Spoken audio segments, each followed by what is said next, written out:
A sessão desta terça-feira e você acompanha a transmissão ao vivo. Sessão ordinária da primeira turma do Supremo Tribunal Federal, de 9 de setembro de 2025. Renovo meus cumprimentos a todos e passo a palavra à senhora secretária da turma para a leitura da ata da sessão anterior. A ata da 8ª sessão extraordinária da primeira turma do Supremo Tribunal Federal, realizada em 9 de setembro de 2025. Presidência do senhor ministro Cristiano Zanin. Presentes à sessão, os senhores ministros Carmen Lúcia, Luiz Fux, Alexandre de Moraes e Flávio Dino. Procurador-Geral da República, Dr. Paulo Gustavo Goné Branco. Abriu-se a sessão às 9h13, sendo lida e aprovada a ata da sessão anterior. Nessa sessão, no julgamento da ação penal 2668, núcleo 1, em continuidade de julgamento, após o voto do ministro Alexandre de Moraes, relator, que julgava procedente a ação penal, nos termos do voto proferido, o julgamento foi suspenso. Não havendo objeção, declaro aprovada a ata. Apregoo para continuidade de julgamento a ação penal número 2668 e passo de imediato a palavra ao ministro Flávio Dino para proferir o seu voto. Senhor presidente, cumprimento Vossa Excelência pela condução serena e gentil, como é seu estilo pessoal, dos trabalhos dessa turma. Também homenageio o eminente relator, ministro Alexandre, pela dedicação, desde fatos pretéritos até esse momento de julgamento, relatório, voto, permitindo uma reflexão de muita qualidade para todos os demais membros da turma. Saúdo a Procuradoria-Geral da República, o professor Dr. Paulo Goné, os senhores advogados, advogadas aqui presentes, que cumpriram os seus deveres com muita qualidade, com muita seriedade e com muita deferência ao tribunal. E isso é de altíssima importância, porque demonstra a absoluta congruência desse julgamento com o devido processo legal. Minha professora Carmen Lúcia, meu professor Fux, pessoas que eu admiro há muitos anos, também sintam-se abraçados e homenageados. A primeira observação, tendente ao cumprimento do dever do artigo 93, inciso 9 da Constituição, sobre a motivação da decisão judicial, é exatamente a de que esse é um julgamento como outro qualquer. Tecnicamente, esse é um julgamento que se processa segundo regras vigentes no país, de acordo com os mandamentos do devido processo legal, fatos e provas nos autos, e em termos isonômicos, em relação a centenas, milhares, dezenas de milhares, centenas de milhares, milhões de ações penais que o Supremo Tribunal Federal já julgou. Mesmos fatos, mesmas leis, mesmos juízes, nos mesmos órgãos legalmente competentes no que concerne especificamente aos eventos ora em exame. Sistema de penas obedecendo ao princípio da legalidade estrita, o princípio da tipicidade. Quem fixou os patamares valorativos em relação às condutas em exame foi a instância competente do Estado Democrático de Direito, qual seja o Poder Legislativo. A Constituição Federal, obra genial dos constituintes originários, sob a direção sempre saudosa dessa figura solar do deputado Ulisses Guimarães, definiu no artigo 5º um indicador de gravidade das condutas que foram imputadas pelo Ministério Público aos acusados.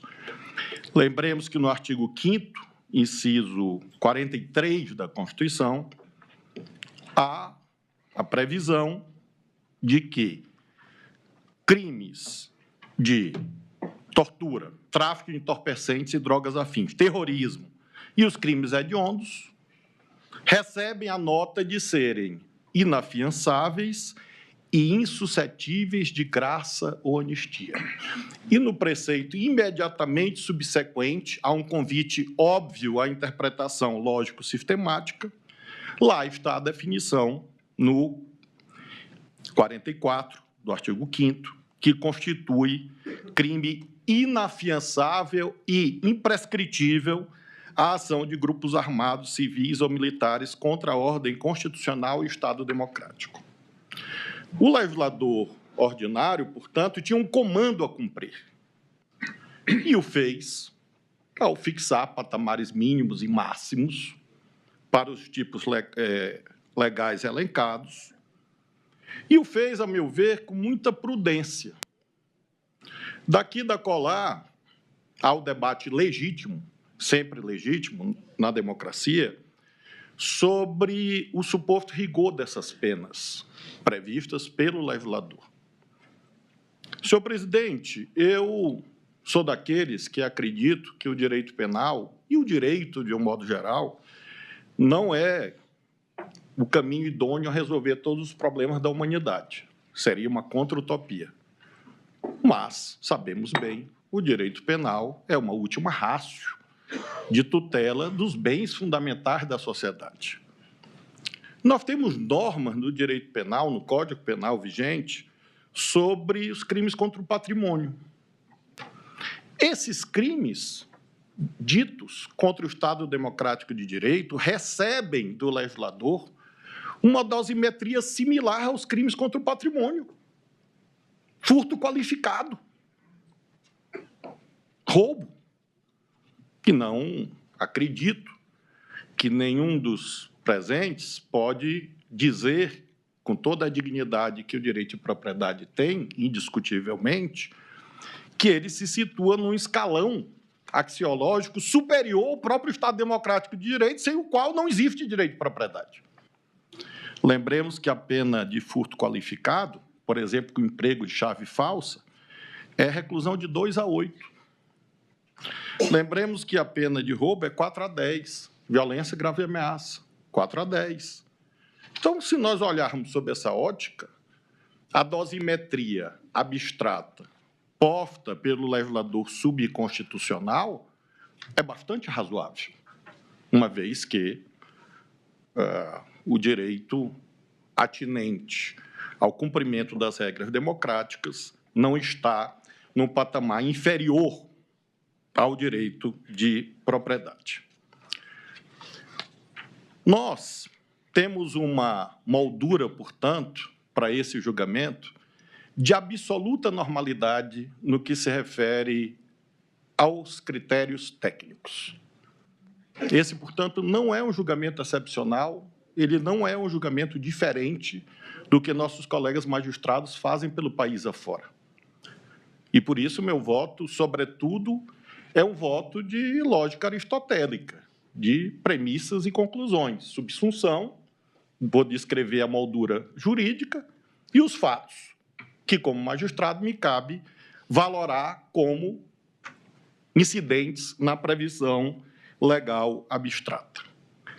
O que torna esse julgamento, eminente relator, digno, e digno mesmo, de um debate público, aqui, agora e no futuro, são fatores extra-autos, que em nada impactam o desfecho desse julgamento.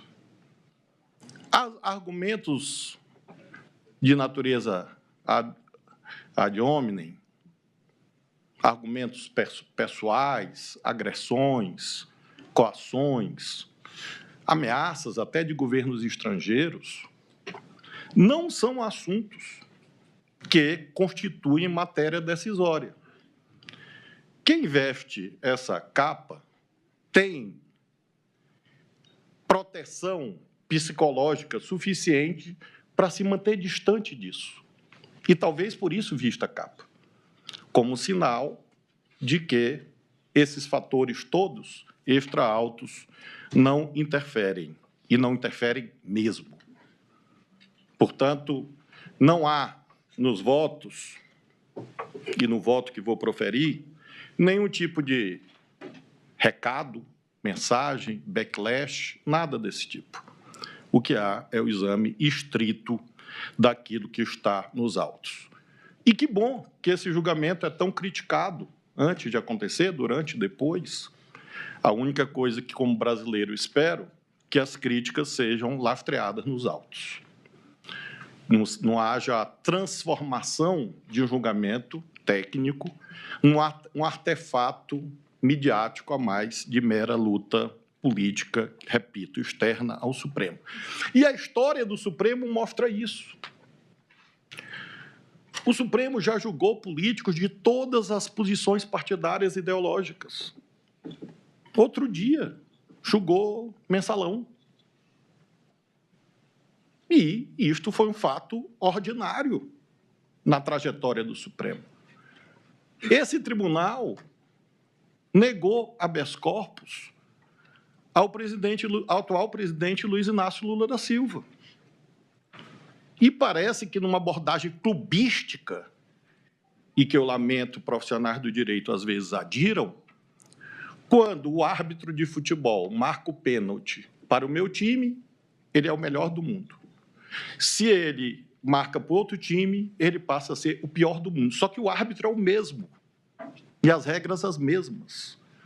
E isto, portanto, se presta a mostrar que não há julgamento aqui de uma posição política A ou B, até porque outros eventos. E há investigações aqui com políticos de todos os partidos e são conduzidas de modo igualitário. A última observação à guisa de introdução é de que esse julgamento não é um julgamento das Forças Armadas. A soberania nacional exige Forças Armadas fortes, equipadas, técnicas e autônomas. Lamentamos que haja, obviamente, que todas as corporações e profissões civis e militares, pessoas que estão sujeitas a este julgamento. Mas não se cuida de um julgamento sobre as Forças Armadas, mas, lembremos, a função preventiva geral do direito penal também incide no caso. Não é normal que a cada 20 anos, como o eminente ministro relator lembrou, e outro dia o presidente Luiz Roberto Barroso lembrou no plenário, também o ministro decano, Gilmar Ferreira Mendes, nós tenhamos eventos de tentativa ou de ruptura do tecido constitucional. Então, creio que, para muito além do julgamento criminal que nos cabe, não há dúvida que as considerações que constam da denúncia, das defesas, do julgamento, devem se prestar a uma reflexão do conjunto das instituições de Estado para que elas se mantenham isentas e apartidárias. Isso é algo fundamental e friso, não só as Forças Armadas. Todas as instituições de Estado se mantenham isentas e apartidárias. Os acampamentos nas portas dos quartéis jamais aconteceram. E eu espero que jamais voltem a acontecer, inclusive fruto da função preventiva geral do direito penal. Assim também como eu espero que nenhum militar vá para converscotes partidários,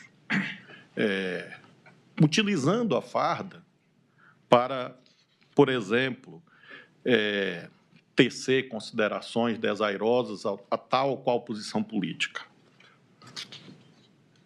Qual o direito aplicável ao caso?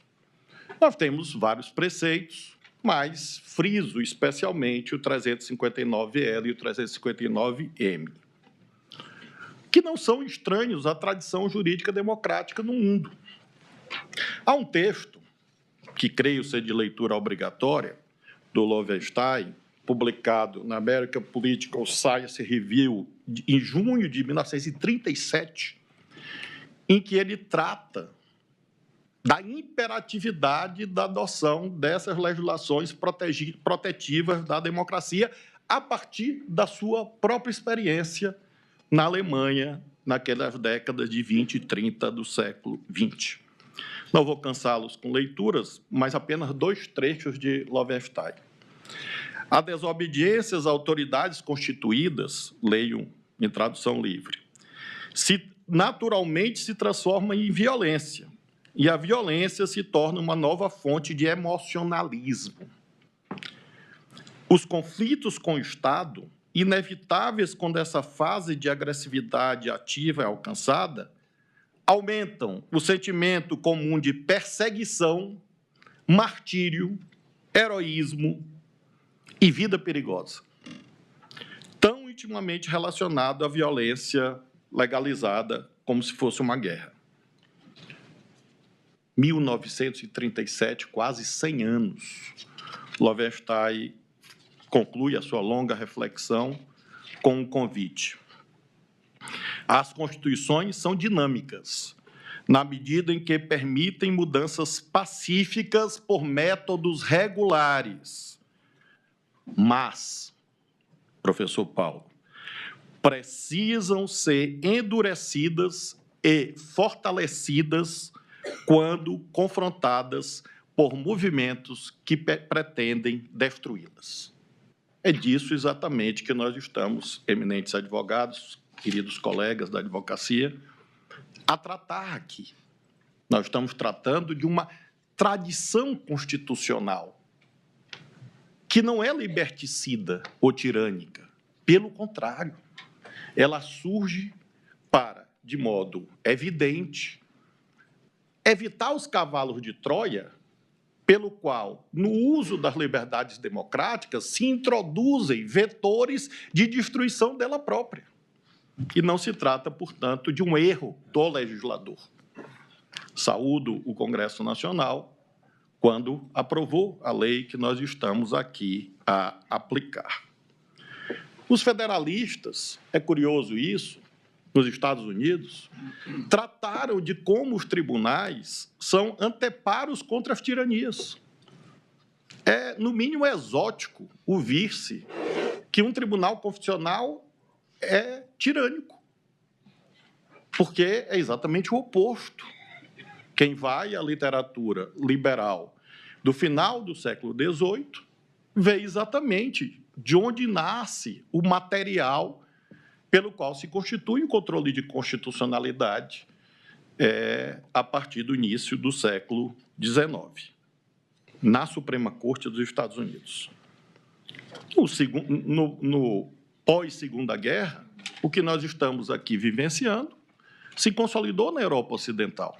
Tribunais constitucionais, constituições rígidas, cláusulas pétreas, desdobramento do plano penal, tanto é que praticamente todos os países democráticos do mundo, cito Estados Unidos, cito Alemanha, contêm legislações bastante similares a essas que nós estamos aqui a aplicar. As leis anteriores no nosso país previam já a técnica que nós estamos aqui a aplicar. Técnica, repito, consagrada pelo legislador. Os crimes de empreendimento, sob a fórmula do núcleo do tipo tentar, estão presentes no nosso direito positivo desde o Código Penal de 1890. Se nós formos ao artigo 115 do Código Penal de 1890, crimes contra a existência política e segurança interna da República. É crime de conspiração concertar esse 20 ou mais pessoas. Então, sob o crivo aritmético também seria cabível essa reflexão. E aí vem os parágrafos. Parágrafo 1º, tentar. Parágrafo 2º, tentar. Parágrafo 3º, tentar. Parágrafo 4º, opor-se. Crimes de empreendimento. E não crimes naturalísticos a exigir resultado. Do mesmo modo, na Lei 38, de 1935, crimes contra a ordem política. Artigo 1º, tentar. É o núcleo do tipo. Faço essa lembrança porque parece que o legislador andou mal. Não, ele repetiu uma técnica internacional e técnica secular. no direito brasileiro. O Decreto-Lei de 1938, a mais dura de todas as leis de segurança nacional, junto com a da ditadura militar, porque previa pena de morte, obviamente algo que abomino, mas o que chama atenção é que os núcleos do tipo eram tentar, tentar, tentar, tentar. Sempre. E vamos lá, a Lei 1802 de 53, plenitude do regime democrático, artigo 2º, tentar. O preceito começa assim, tentar. E todas as outras leis, até a vigente, a Lei de Segurança Nacional de 78, a Lei de Segurança Nacional já dos estertores da ditadura militar, em 83, artigo 17, tentar mudar. Então, esse diploma que o Congresso nos entregou para aplicar é consentâneo com toda essa história do direito constitucional, com as construções vigentes no nosso país há mais de um século. Esses tipos penais têm algumas outras características que são importantes. As menciono para justificar a conclusão a qual chegarei. Esses tipos penais são insuscetíveis de anistia, de modo inequívoco. Nós tivemos já muitas anistias no Brasil, certas ou não nos cabe esse juízo. Nós não somos no tribunal da história, nós somos no tribunal do direito positivo aos fatos concretos existentes. Mas é certo que jamais houve anistia feita em proveito dos altos escalões do poder. Nunca. Nunca a anistia se prestou a uma espécie de autoanistia de quem exercia o poder dominante. E o nosso plenário já teve a oportunidade de se pronunciar sobre isso, quanto ao descabimento de anistia. E faço essas observações para nós compreendermos os tipos penais que nós estamos tratando, inclusive por deferência aos outros poderes do Estado. A DPF 964. Leio o trecho do voto do ministro Alexandre de Moraes.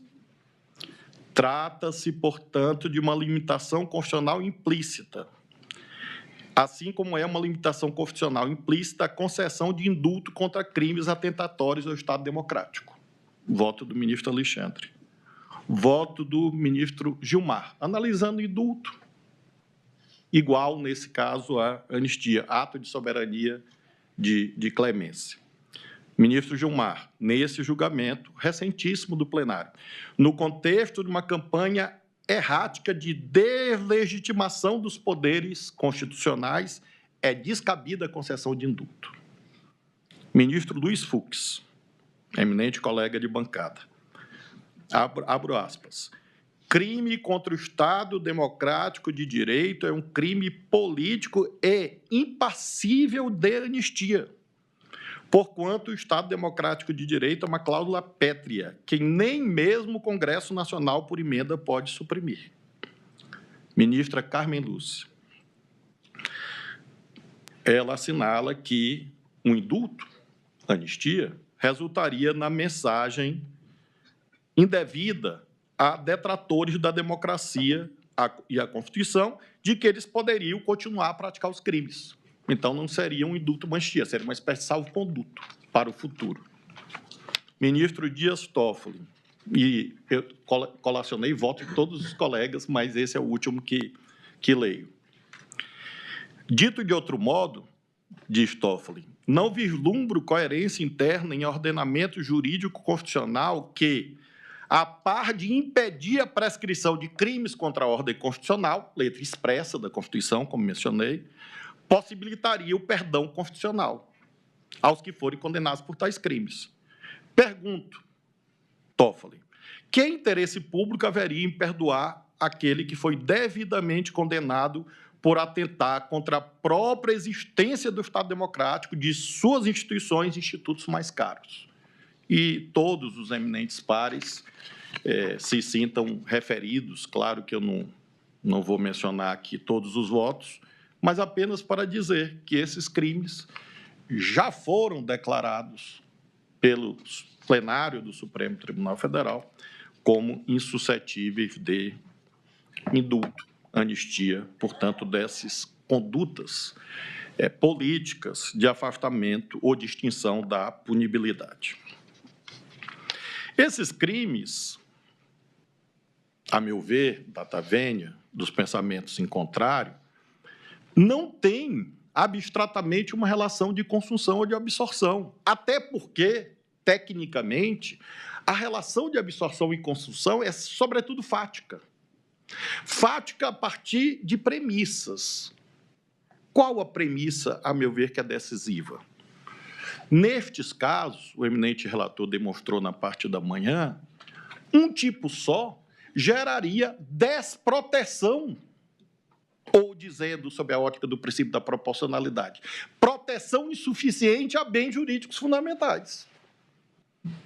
O desvalor de uma conduta não absorve o desvalor da outra. Até porque, materialmente, neste caso que estamos a julgar, houve condutas direcionadas a ambos os tipos penais. O ministro Alexandre já demonstrou isto à exaustão, e apenas sintetizo. Não há, nesse caso, que estamos julgando aqui, segundo a prova dos autos, delito meio, delito fim. E, portanto, não há consunção. Falso estelionato. O falso é o caminho por estelionato. Se o falso se exaure no estelionato, uma relação de consunção. Ok, crime meio, crime fim. Neste caso, se a pessoa quer intervir no Poder Judiciário, ela não está depondo o governo legitimamente eleito. E se, por hipótese, os já condenados por esse tribunal, do dia 8 de janeiro, tivessem invadido apenas o Palácio do Planalto? Eles queriam depor aquele governo. Mas preservaram o Supremo, preservaram o Congresso? Não, não foi isso que aconteceu. Era uma incursão contra o Estado Democrático de Direito e também, por isso, não havia crime meio, crime fim, e sim duas condutas com desvalor que merece ser mensurado, porque não há irrelevantes penais a serem sugados por um crime que os absorva, sob pena, repito, de proteção insuficiente a bens jurídicos fundamentais. Esses crimes oferecem um desafio quanto ao estandarte probatório. Os estimados advogados, pelas quais tenho muito respeito, muita deferência pessoal, se dedicaram a isso desde o recebimento da denúncia, e se dedicaram com justa razão. Lembro, contudo, que as sustentações orais têm um elemento que as uniu. Não há esforço conducente a infirmar a materialidade. Não. Praticamente, os fatos são incontroversos quanto ao que empiricamente ocorreu no nosso país. Houve, sobretudo, buscas de negativas de autoria. O escalão inferior diz, não, isso era no escalão superior. O escalão superior diz, não, isso era no escalão inferior. E, evidentemente, nenhum dos colegas advogados desbordou disto. Não há espaço, portanto, para qualquer outro raciocínio que não a busca de autoria nesse conjunto em que houve a imputação dos fatos materialmente incontroversos. Prova acima de qualquer dúvida razoável. Ou seja, a dúvida tem que ser razoável. Não se exige foto para condenar alguém por estupro, porque provavelmente nunca existiria condenação por estupro. Não se exige recibo para condenar alguém por corrupção. Nesses tempos que vivemos, até já há corrupção com recibo. Mas, infelizmente, eu lamento como brasileiro. Mas, tirando essas hipóteses estranhas que nós vivenciamos, normalmente não há. E você busca, a partir do conjunto indiciário, indícios vários e concordantes, constitui prova, mesmo do direito penal. Então, o estandarte probatório, acima de qualquer dúvida razoável, claro, com essa compreensão quanto à natureza desses ilícitos. Esses crimes que estamos aqui a julgar têm também uma singularidade quanto a um dos temas mais intricados no direito penal, que é a distinção entre atos preparatórios e atos executórios. Parece aquele velho problema da distinção entre prescrição e decadência. Só é possível aquilatar essa distinção se nós encontrarmos o posicionamento teórico mais adequado para nós conseguirmos traçar em cada caso concreto a distinção entre atos preparatórios e atos executórios. O critério objetivo formal do artigo 14 do Código Penal não é suficiente. Praticamente, a doutrina majoritariamente caminha nessa direção. Nós temos, na verdade, no plano doutrinário e jurisprudencial, o critério objetivo material, o critério do risco ao bem jurídico que está sendo tutelado pela norma penal ou a teoria individual objetiva. Nós, aqui no Supremo, na ação penal 1044, já nos defrontamos com esse tema dos atos preparatórios e atos executórios. E por tudo que consta do meu voto, menciono, sobretudo, um julgado do STJ, a nossa Corte Máxima de Interpretação do Direito Subconstitucional e Infraconstitucional, relatado pelo ministro Nefe Cordeiro. E esse precedente é um caso muito curioso, porque é um caso de furto. E o debate nas instâncias ordinárias é porque, quando o dono da casa chega, a pessoa que estava no domicílio não tinha, na sua detenção, nenhum objeto. E a tese absolutória era esta. Não, ele não estava subtraindo coisa alguma, ele estava lá. Ou seja, dizendo em termos jurídicos, ele não realizou o núcleo do tipo, sob a ótica ortodoxa da teoria objetivo formal. Ele não realizou, ele estava lá. E, obviamente, a tipificação penal seria outra. Nesse caso, ele foi até absolvido. O caso chega ao STJ e, sob a relatoria do ministro Nefe, a egrégia Sexta Câmara decide, abre aspas, embora a subtração não tenha sido efetivamente iniciada, ou seja, o núcleo do tipo não começou a ser executado, o risco ao patrimônio de quem teve a casa já invadida, quando é o agente criminoso surpreendido, considerando-se a idoneidade da invasão para a realização da conduta típica, constituem relevantes atos periféricos indubitavelmente ligados ao tipo penal do delito de furto. Os atos externados na conduta do agente, extraídos das premissas fáticas delineadas no acórdão, friso, atos externados. Não é dedução, não é adivinhação. Atos externados do agente. Ultrapassaram meros atos de cogitação ou de preparação. E, de fato, expuseram a perigo real o bem jurídico protegido pela norma penal. E, neste caso, o relator cita outros precedentes do STJ, cita a doutrina de um dos ilustres penalistas aqui presentes, o professor César Roberto Bittencourt, citado no voto, no sentido de que, abro aspas, leio, há entendimento de que a teoria objetivo formal necessita de complementação, pois, apesar de tê-la adotado e de o Código afirmar que o crime se diz tentado, com iniciada a execução, etc., o artigo 14, Existem atos tão próximos e quase indissociáveis do início do tipo que merecem ser tipificados.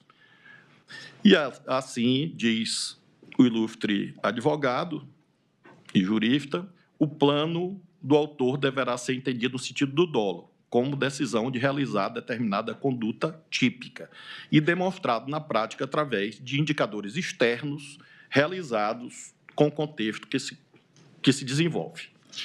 E esse precedente do STJ, portanto, se presta a justificar por que não considero que nós tivemos, no caso, meros atos de preparação, e sim atos executórios. Seja porque houve materialmente o início da execução do núcleo dos tipos, sob a forma tentar, consumação antecipada, não existe tentativa de crime, nesse caso, tentativa de crime de empreendimento, e porque houve esse risco em relação a todas as condutas. Sobretudo porque é preciso entender, como o eminente ministro relator fez, que o itinerário criminoso, nesses casos, é mais alargado do que simplesmente 121 do Código Penal, matar alguém. Há um encadeamento entre atos preparatórios que já são atos executórios. E foi isso que, a meu ver, está sobejamente demonstrado nos autos, porque os atos preparatórios já expõem o bem jurídico, Estado Democrático de Direito, a gravíssimo perigo. Finalmente, ainda no plano do direito aplicável, um dos ilustres advogados, e eu prestei atenção e anotei todas as sustentações, porque acredito mesmo que a defesa é o elemento fundamental para a reflexão do juiz. E construí meu voto a partir do que foi dito na tribuna, está aqui meu voto, do que foi dito pelo ministro Alexandre, porque anotei tudo quanto dito, porque são elementos de reflexão, e faço questão de frisar, muito quanto dito da tribuna fez com que alterasse certos pontos de vista. Que vou expor doravante. Em relação à violência, grave ameaça, um dos estimados advogados disse que, e disse com razão, que é preciso que, quando o tipo penal exige violência, grave ameaça, nos atos executórios já haja violência, grave ameaça, e não como algo futuro e incerto, porque seria, talvez, até uma responsabilidade penal objetiva. A exposição que consta dos autos mostra que esses elementos estiveram, infelizmente, presentes. Invasão violenta da esplanada no dia 7 de setembro de 2021. Ministro Fux, apesar da nossa ótima relação pessoal, eu nunca perguntei se procede a narrativa segundo a qual Vossa Excelência, naquela noite, dormiu aqui na presidência. Eu não cheguei... Você quer dizer, dormiu não, ficou acordado, eu suponho. Né? Já. Não, eu compareci ao tribunal porque tinham 850 mil pessoas na Praça dos Três Poderes e não aconteceu absolutamente nada. Com a graça de Deus. E por quê? Porque houve uma invasão violenta da esplanada. As pessoas chegaram na Praça dos Três Poderes porque elas enfrentaram a polícia, isso está nos autos, e não existe forma de enfrentar a polícia a não ser com violência. Eu não conheço nenhum caso na literatura em que manifestantes chegaram para policiais e disseram por favor, eu vou romper esse cerco policial, e trouxe flores e chocolates e bombons, e os policiais abrem o cerco. Não, está nos autos. É confrontação física. É imposição de força para chegarem aqui na vizinhança do ministro Fux. Insone,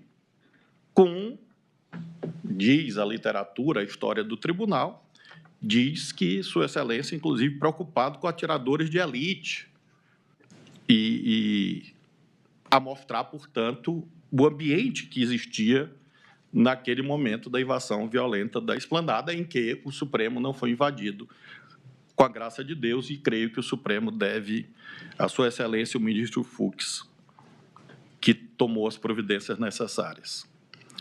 Incitações e ameaças contra o ministro do Supremo. Veja que o nome do plano era Punhal. O nome do plano não era Bíblia Verde e Amarela, era Punhal Verde e Amarela. Os acampamentos não foram em portas de igreja. Eu tenho uma fé religiosa profunda. Entrei aqui no Supremo com 10 santos, tenho mais de 50 agora, porque preciso deles. Mas creio que, se você está com intuito pacifista e você tem uma irresignação, você vai à missa, vai ao culto. Ou, quem sabe, até acampa na porta da igreja. Mas não, os acampamentos foram na porta de quartéis. E eu sei que se reza nos quartéis, mas, sobretudo, nos quartéis há fuzis, metralhadoras, tanques. Então, a violência é inerente a toda a narrativa que consta dos autos. Não cumprir ordens judiciais é uma violência. E é o risco ou a imposição de um mal injusto e grave a um magistrado. Se você diz, não vou cumprir sua ordem judicial, qual é o passo seguinte? O juiz vai tomar as providências, se for no âmbito do processo civil 139, inciso 4º, e depois vai haver o quê? A retaliação. Então, essa conduta já contém uma grave ameaça. Tanques desfilando, fechamento violento de rodovias federais, ataques ao prédio da PF e a policiais no dia da diplomação presidencial, tentativa de fechar aeroportos. Eu lembro que o ministro Alexandre aludiu ao episódio da bomba, que está nos autos. E houve, consta dos autos também, outras tentativas de igual natureza. 8 de janeiro, rompimento violento das linhas policiais, ataque contra policiais, e faço questão de mencionar isso a partir de uma das frases proferidas na tribuna, segundo a qual a violência não é contra a coisa. Eu tenho dúvidas sobre isso, quero dizer aos meus colegas que aqui acompanham esse julgamento. Mas vamos imaginar que não é violência contra a coisa, é violência contra a pessoa. Esta houve. Violência, grave ameaça contra pessoas, e não apenas as vidraças do Supremo Tribunal Federal. Portanto, concluo essa segunda parte do meu voto, a primeira a introdução, a segunda, o direito aplicável e as suas características, terceiro, a incidência sobre os fatos. Terceira e última parte, a incidência sobre os fatos tratados nos autos. Concluo essa segunda parte dizendo que não há possibilidade de ser bem-sucedido o esforço hermenêutico justo de considerar que há consunção, não, definitivamente, data venia não há, de considerar que não houve atos executórios, sim, houve, de considerar que há uma desproporcionalidade nos tipos penais, não há, as penas são congruentes com os outros tipos penais, como demonstrei, e se cuida de um excesso ditatorial do constituinte e do legislador ordinário, não. Nós temos uma tradição brasileira e mundial. Não se cuidou de mera cogitação, não se cuidou de meras reflexões que foram indevidamente postas em agendas, cadernos, folhas, não, porque a cogitação foi acompanhada, como mencionei, de atos executórios. Finalmente, a terceira e última parte do meu voto. Conclusão. Sobre as preliminares. A sustação feita pela Câmara dos Deputados é direito excepcional e, portanto, como bem sabemos, exige interpretação estrita ou restritiva, de modo que não há espaço para se considerar que aquela sustação produziria efeitos ao ponto de infirmar integralmente a acusação contra o réu Ramagem. Afafto, portanto, e creio que a decisão já encontrada quando o recebimento da denúncia é a decisão adequada. Não vejo, procurei o cerceamento de defesa, e, ministro Alexandre, é curioso porque durante, pelo menos o período em que aqui estou, quase 2 anos, sempre houve essa ideia dos inquéritos que nunca terminam, os inquéritos que são muito lentos. E agora nós temos o diametralmente oposto, as ações penais que são rápidas demais. Mas por que eu faço alusão a isso? Porque nos inquéritos, a prorrogação do foro para ex-detentores é a doutrina jurisprudencial vigente há mais tempo nesse tribunal. O que é excepcional é o afastamento, que vigorou durante um tempo. Mas o Supremo, não neste caso, lembremos, não foi neste caso, foi em outro caso, considerou, a meu ver, com justa razão, que o foro deveria se manter para os ex-detentores de cargo, pela razão material que sustenta o foro, qual seja a proteção ao exercício da função pública. Porque, se cessado o exercício da função, cessa o foro, a proteção é insuficiente, a não ser que o Brasil optasse por um sistema que não foi da nossa tradição, que não é da nossa tradição, de inexistência absoluta de foro prerrogativo de função. Como há o foro, a interpretação mais congruente com esse instituto é a vigente. Portanto, o Supremo, assim como nós temos feito com ex-parlamentares, ex-senadores, ex-deputados federais, e ilegítima seria uma viragem jurisprudencial para este caso. Seria um absurdo, porque o Supremo vem julgando de uma forma, em dezenas de casos, e nesse decide de modo diferente. E, portanto, eu mantenho a jurisprudência, repito, firmada não neste caso ou não para este caso, e sim, e sendo aplicada para ex-deputados, ex-senadores e assim sucessivamente. A jurisprudência é igual para todos. Do mesmo forma em relação ao órgão fracionário. O órgão fracionário detém legitimidade tanto quanto o plenário, inclusive porque quem assenta a legitimidade e a competência pré-constituída do órgão fracionário é o plenário.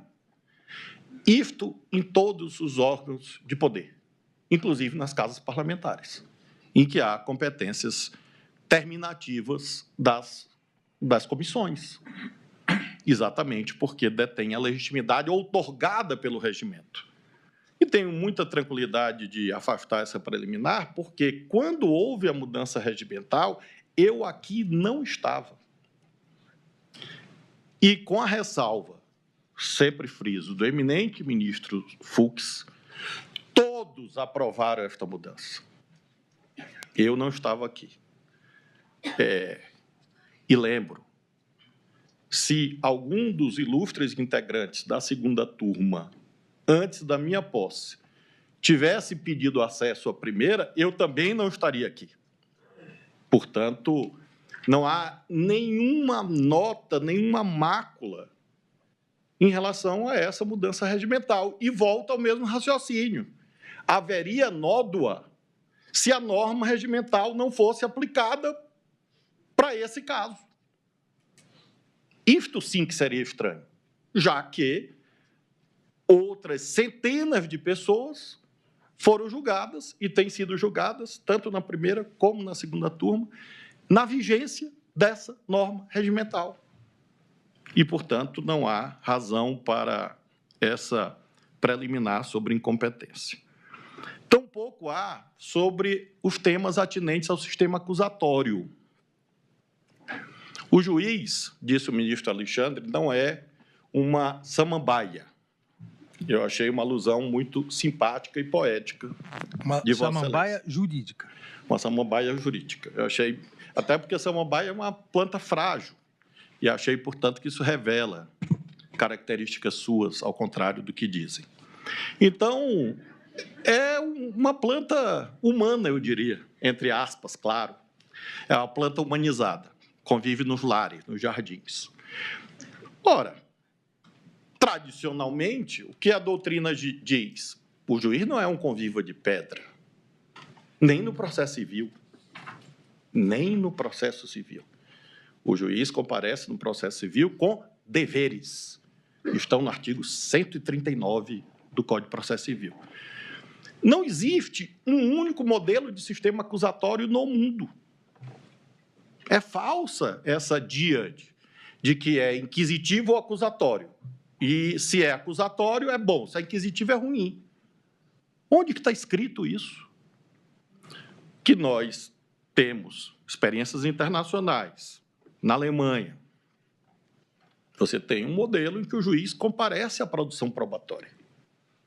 E o sistema é acusatório, como no Brasil. Então, não é porque o juiz faz pergunta que o sistema acusatório está sendo violado. O professor Barbosa Moreira, num artigo clássico, chega a alertar para o risco de privatização do sistema processual, que é exatamente o que ocorreria se houvesse apenas o modelo adversarial, em que o juiz é esta planta, essa pedra, e as partes que se virem. Isto não é consentâneo com o nosso sistema jurídico positivado, tampouco com a nossa tradição.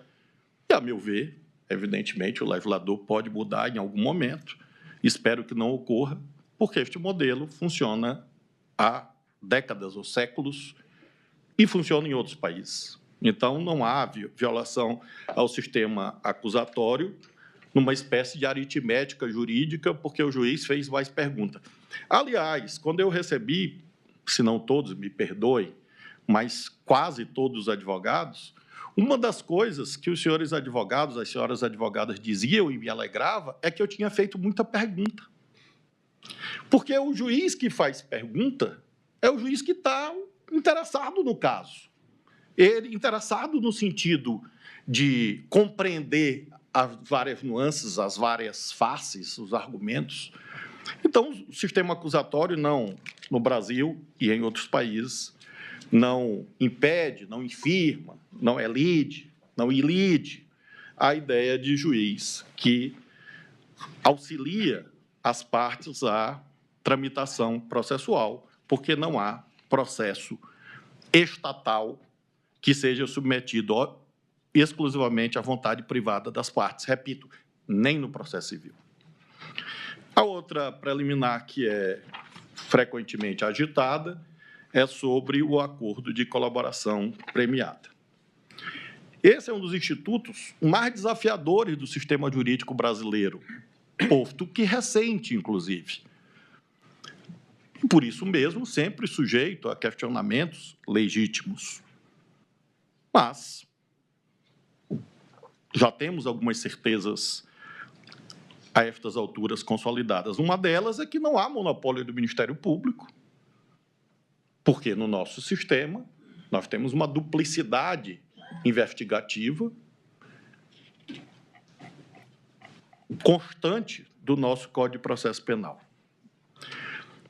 Não houve, eu li detalhadamente, não houve delações diferentes, como se uma negasse a outra. Nos limites de uma prova oral.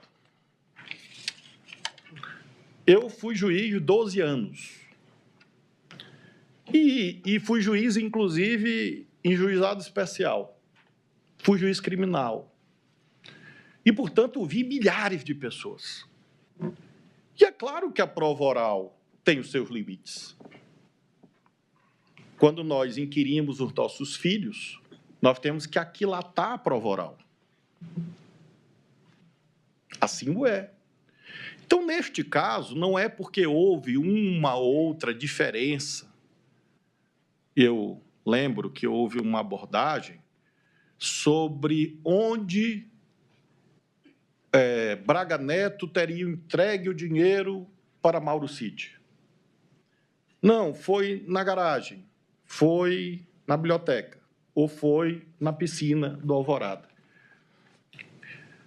Os 3 lugares são contíguos. Provavelmente eles cabem nessa sala. Claro que eu fui lá.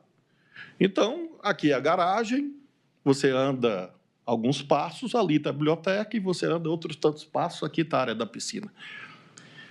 Essa diferença é suficiente para dizer que não há credibilidade alguma no quanto dito?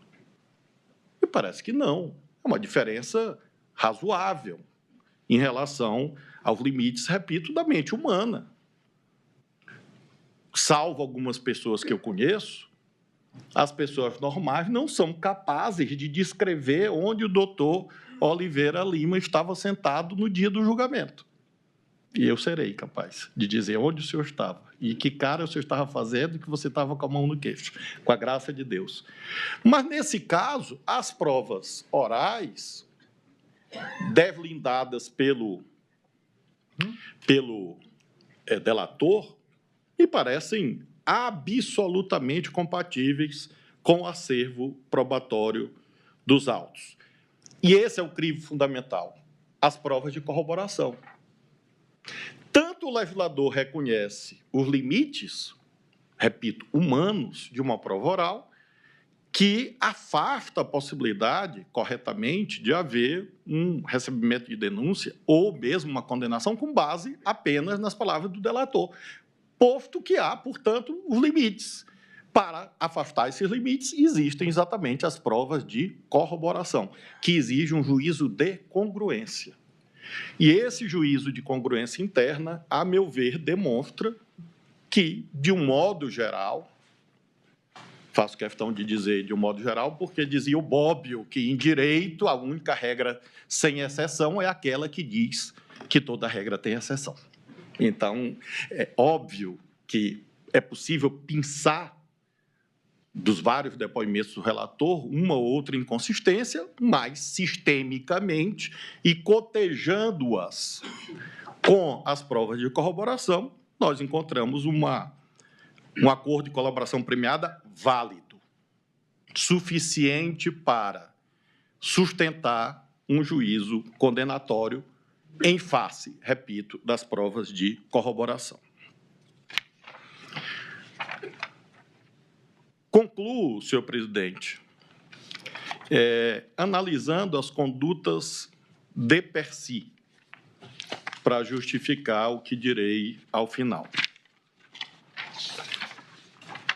Alexandre Ramagem. O Alexandre Ramagem, já houve a lembrança pelo eminente relator, quanto aos atos conducentes à deslegitimação da justiça eleitoral. E friso, não é deslegitimação das urnas. É deslegitimação. Aí cabe o raciocínio. Deslegitimar a urna é crime meio. O fim é dizer a eleição é fraudada. Se fosse a urna, nesse caso, já havia esse intuito de chegar a um resultado. É como a história da sala escura do TSE. E eu tinha muito medo de um dia chegar ao TSE e ter que ir nessa sala escura. Ainda bem que o ministro Alexandre esclareceu que ela não existe. Mas essas histórias de sala escura, código-fonte, tinham um escopo que não era discutir a tecnologia. Esta é boa, esta não é. Era dizer, este ente estatal, este poder do Estado, é fraudador da vontade popular.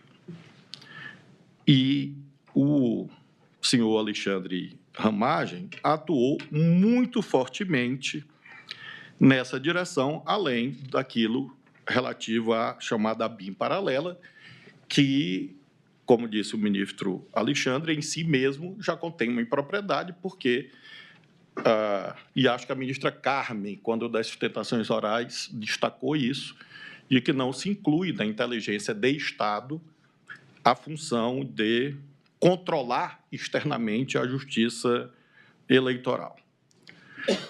Em relação ao senhor almirante Almir Garnier, eu considero que o fato fundamental é a aquiescência ao golpe. Infelizmente, tropas à disposição. É um ato executório, é um ato claramente atentatório da ordem democrática. Presidente, as tropas aqui estão. Alguém vai dizer, mas não havia idoneidade no meio. Claro que havia, ele era o comandante. Hierarquia, disciplina. Há uma cadeia de comando. E quem conhece, infelizmente, os eventos da história brasileira, sabe que, se essa ordem tivesse sido dada, e vejam, não é que não houve a ordem que o crime não foi consumado, foi. Se houvesse, além da oferta, é parecido com esses crimes de corrupção ativa, outros tantos. Se houvesse a oferta, e essa oferta tivesse sido concretizada, as tropas teriam se movimentado. Se não todas, a imensa maioria delas. E, por isso, em relação ao senhor Almir Garnier, eu valoro, sobretudo, esses fatos e friso, eminentes colegas, que não estou aqui a ler meu voto, ele existe, escrito, eu vou ler depois, na revisão, porque seria uma repetição do que fez o relator. Eu não sou relator do caso. Eu estou apenas motivando e dando consistência ao meu julgamento, como é minha obrigação. E, por isso, apenas aludo a alguns fatos.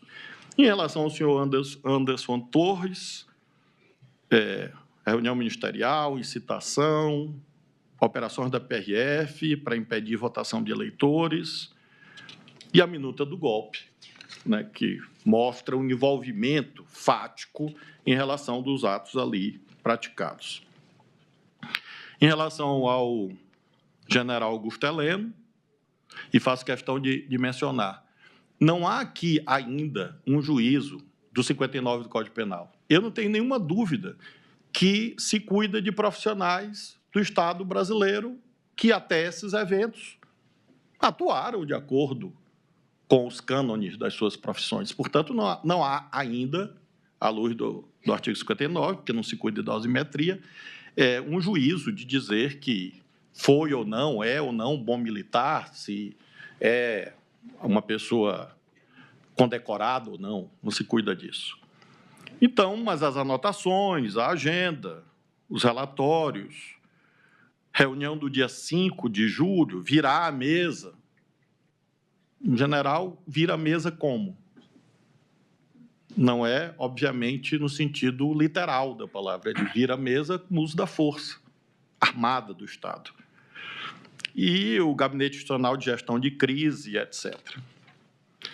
Jair Bolsonaro, o relator já fez alusão à sua condição de figura dominante na organização criminosa. De fato, ele e o réu Braga Neto ocupam essa função, era que, de fato, tinha o domínio de todos os eventos que estão narrados nos autos, e as ameaças ao ministro Barroso, ao ministro Fux, ao ministro Fachin, ao ministro Alexandre, e, portanto, à instituição. Discurso de 7 de setembro de 2021. Ou o chefe do poder enquadra o poder, ou esse poder pode sofrer aquilo que não queremos. O que pode ser, senão a coerção ilegítima? Os resultados já estavam nas urnas, os caras preparando tudo. Fachin recebeu 50 milhões de dólares. Reuniões de kids pretos com conhecimento da minuta, vandalizações, plano verde e amarelo.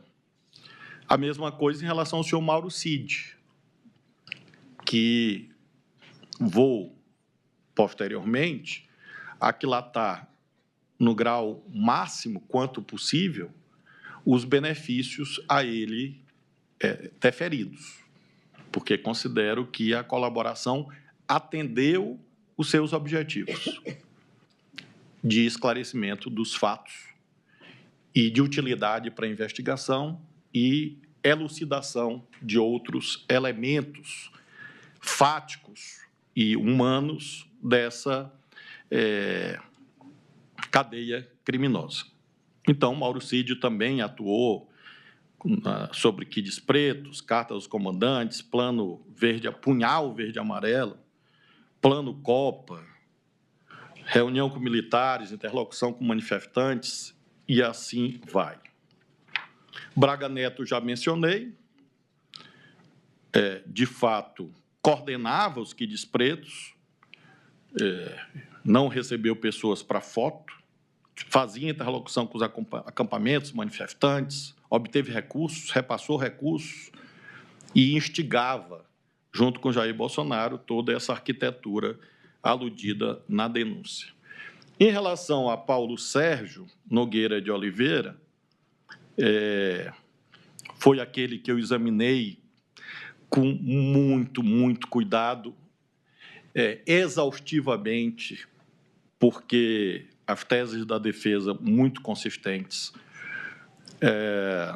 mas nós tivemos alguns eventos, a meu ver, muito graves. Não só a afirmação no dia 5 de julho, se fosse aquilo lá, estou na linha do inimigo, a comissão é para inglês ver, infirmando, afastando, ou pelo menos maculando, manchando a legitimidade da justiça eleitoral, mas, sobretudo, a nota do dia 10 de novembro. A nota é um libelo acusatório contra a justiça eleitoral. Eu li e reli essa nota, minha esposa é testemunha, de que um juiz sério sofre, porque um juiz sério tem muita dúvida. E por isso mesmo eu li e reli, mas a nota do dia 10 de novembro é um libelo acusatório contra a justiça eleitoral. A reunião do dia 7, mas, sobretudo, a reunião do dia 14 de dezembro, ele convoca, ele está com a minuta, e não há nada que justifique isso. Contudo, finalizo, prometi à ministra Carmen que seria 1 hora, dizendo, não se, e vocês sabem que eu obedeço à ministra Carmen. Nem me dera. Eu concluo, eminentes pares, dizendo que não se cuida ainda de fazer a dosimetria, mas lembro, artigo 29, concorre para o crime na medida de sua culpabilidade. Adianto às partes, aos seus advogados, ao Ministério Público, que não há a menor dúvida que os níveis de culpabilidade são diferentes. E mais. E essa não é uma divergência propriamente, mas uma diferença que eu adianto em relação ao eminente relator. Em relação ao Bolsonaro, aos réus Jair Bolsonaro e Braga Neto, não há dúvida que a culpabilidade é bastante alta. E, portanto, a dosimetria deve ser congruente com o papel dominante que eles exerciam. Do mesmo modo, digo que a reprovabilidade, a culpabilidade é alta em relação a Almir Garnier, Anderson Torres e Mauro Cid, sendo que, em relação ao Mauro Cid, há os benefícios atinentes à colaboração premiada. Contudo, e essa é a diferença para a reflexão dos pares, em relação a Paulo Sérgio, Heleno, Augusto Heleno e Alexandre Ramagem, eu considero que há uma participação de menor importância, e explico em relação a cada um deles. Alexandre Ramagem, porque ele saiu do governo em março de 2022. E, portanto, ele tem uma menor eficiência causal em relação aos eventos que sucederam esse período. Eu perquiri nos autos. Quando que Ramagem volta aos atos executórios dessa empreitada criminosa? Não achei. Então, ele praticou atos executórios de modo inequívoco até março de 2022. E, por isso, creio que o artigo 29, parágrafo 1º, nos conduz a uma ideia de participação de menor importância, portanto, uma causa de diminuição, à vista da menor eficiência causal. Neste caso, em relação à Ramagem, quando for o momento da dosimetria, eu considerarei a participação dele como de menor importância, por este elemento, a que fiz alusão do seu afastamento do governo, e não ter visto atos materiais dele após o pleito eleitoral. A mesma coisa em relação ao Augusto Heleno.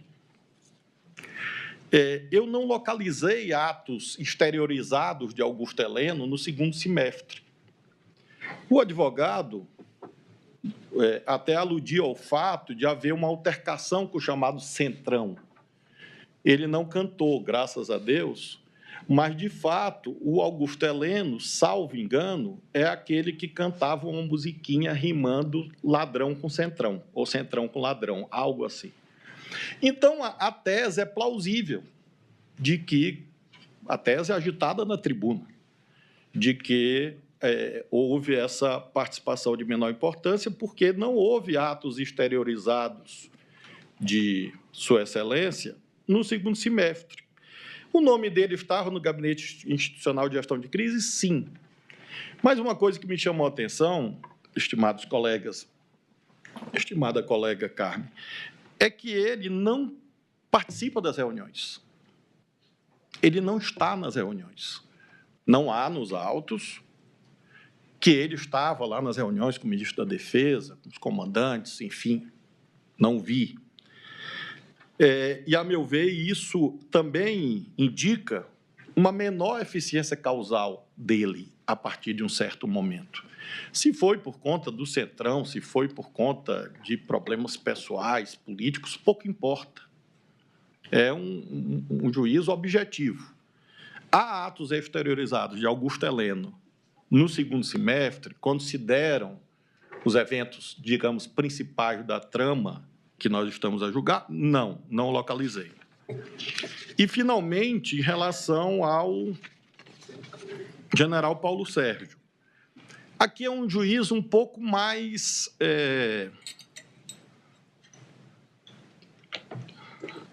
difícil, mais sofisticado, eu diria. Porque o general Paulo Sérgio, ele participa até um certo momento. A meu ver, isso é incontroverso nos autos. Ele poderia não ter participado. E quero dizer que, como ser humano, eu não tenho nenhum conforto, embora tenha feito centenas de julgamentos penais. É sempre algo que fala no seu coração quando você vem para a dimensão do si. Se a pessoa não tivesse feito... Às vezes, você é quase, como você está vendo no filme, você é quase chamado a torcer, dizer assim, não faz isso, mas fez. Só que, em relação ao fez, à luz das provas dos autos. E a exposição do ministro Alexandre demonstrou isso. Mas o general Paulo Sérgio, e eu enquadro na mesma categoria do Augusto Heleno e do Ramagem, tem uma singularidade. De fato, a prova oral abundante de que, num certo momento, ele tentou demover o presidente da República. É como se ele viesse com máxima eficiência causal e, de repente, ele inverte o sinal da eficiência causal. Eu cheguei a cogitar de desistência, do 15 do Código Penal. Cheguei a cogitar disso, de desistência, arrependimento eficaz, enfim.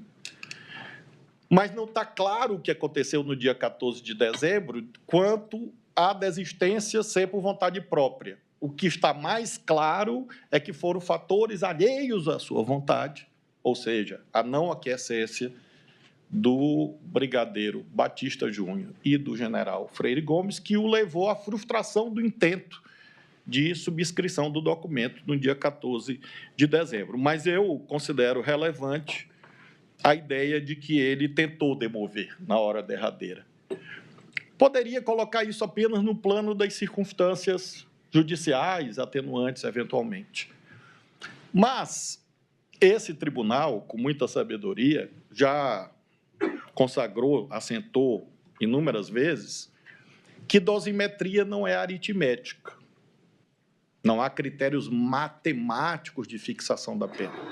E, de fato, não há. Por isso que os juízes não podem ser substituídos por inteligência artificial. Porque, se fosse matemática, daqui a pouco nós teríamos este mundo caótico em que os julgamentos são destituídos de análise equânime, equitativa, humana. que deve presidir qualquer julgamento de uma pessoa que julga o seu semelhante. Então, eu não sou um ChatGPT, nem quero ser.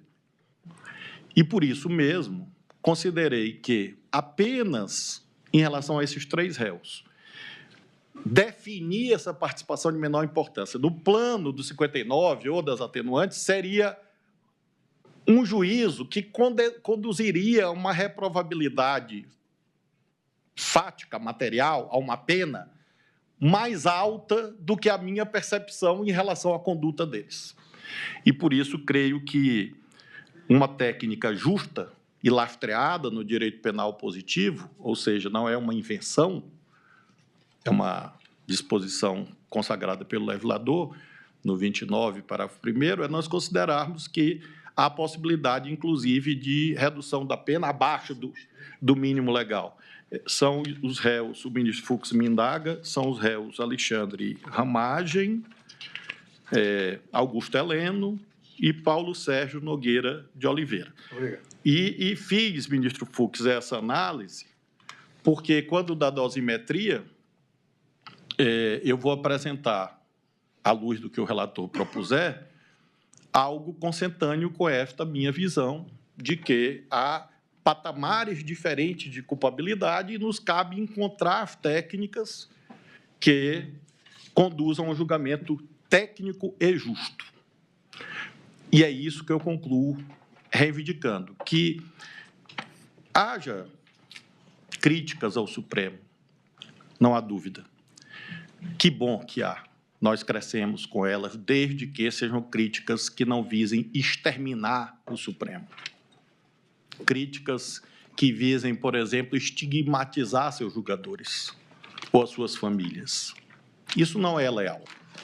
Um profissional do direito que acompanha os autos, acompanha a dinâmica, tem todos os motivos e as razões para criticar tudo quanto aqui dito. Porque há zonas de controvérsia em relação, por exemplo, a vários dos elementos que aqui disse. Mas não há razão para acreditar que o Supremo é composto por juízes que querem praticar vingança ou serem ditadores, porque não é a tradição do Supremo. E quem chega aqui, chega com o seu patrimônio de experiências, com a sua trajetória, mas chega com um dever inscrito do peso da institucionalidade. Nós sabemos o tamanho dessa cadeira. E ninguém aqui, dos que presentes, claro, está aqui para trazer nódoas a essa elevada tradição do Supremo. Como disse no começo e finalizo, fora desse recinto em que nós nos encontramos, é um julgamento que vai suscitar muitos debates, que bom, mas ele é um julgamento absolutamente normal em relação aos critérios consagrados pelos legisladores. E o Supremo está fazendo seu papel, aplicar a lei ao caso concreto. Nada além disso. E nós não podemos, aí sim, seria indesejável que alguém se intimidasse por ameaças ou sanções. Quem chega no Supremo, e eu me espanto com alguém imaginar que alguém chega ao Supremo e vai se intimidar com tweet. Será que as pessoas acreditam que um tweet de uma autoridade, de um governo estrangeiro, vai mudar um julgamento no Supremo? Será que alguém imagina que um cartão de crédito ou Mickey vão mudar o julgamento no Supremo? Pateta. O Pateta, ele aparece com mais frequência, né, nesses eventos todos. Então, nós estamos aqui, e é isso que o presidente conclui dizendo, fazendo o que nos cabe, cumprindo o nosso dever. Isso não é ativismo judicial, isso não é tirania, não é ditadura. Pelo contrário, é a afirmação da democracia que o Brasil construiu sob o palio da Constituição de 88. É como voto, senhor presidente, acompanhando o relator com afastando as preliminares para facilitar a vida da secretária da sessão, afastando as preliminares, acompanhando o relator quanto ao juízo condenatório que fez, com a ressalva de participação de menor importância para os réus Alexandre Ramagem, Augusto Heleno e Paulo Sérgio. Muito obrigado. Agradeço o ministro Flávio Dino. Hoje tivemos já 2 votos densos, do eminente relator e agora do ministro Flávio Dino. São 17 horas e eu consulto a ministra Carmen Lúcia e os demais eminentes pares sobre a possibilidade de retomarmos os trabalhos amanhã. Acredito que Vossa Excelência não conseguiria hoje concluir o voto. Correto, ministro Fux? Então, todos de acordo em darmos continuidade amanhã aos trabalhos? Então, eu vou proclamar o resultado parcial e aí ficamos com a sessão de amanhã, às 9 horas, com o voto do ministro Luiz Fux. Então, proclamo o resultado parcial. Em continuidade de julgamento, após o voto do ministro Flávio Dino, que julgava procedente a ação penal 2.668, nos termos do voto proferido, o julgamento foi suspenso. Declaro encerrada a sessão e desejo uma boa tarde a todos.